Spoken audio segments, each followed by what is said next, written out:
El partido del Oviedo pienso que para nosotros fue un refuerzo moral muy importante porque verse 2-0 abajo, con 10 jugadores en el campo, fuera de casa y sabiendo la dificultad del rival, venir con un punto, pues aparte de que lógicamente el equipo sigue sin perder, moralmente, anímicamente, sabe casi como si fuera una victoria.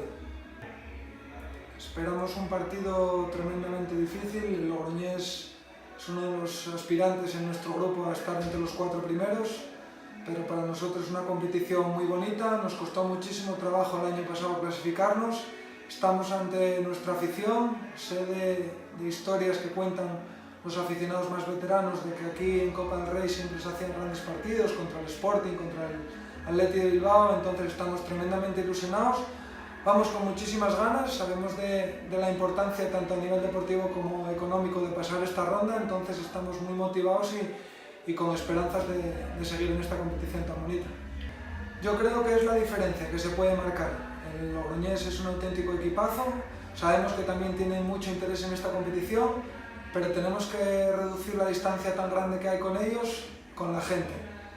Esperamos que Ganzábal presente un buen aspecto y sobre todo que la gente que venga muy volcada, muy ilusionada, que animen a los futbolistas durante los 90 minutos, porque con ellos nosotros, como ya se demostró el año pasado en el playoff, somos muchísimo más fuertes.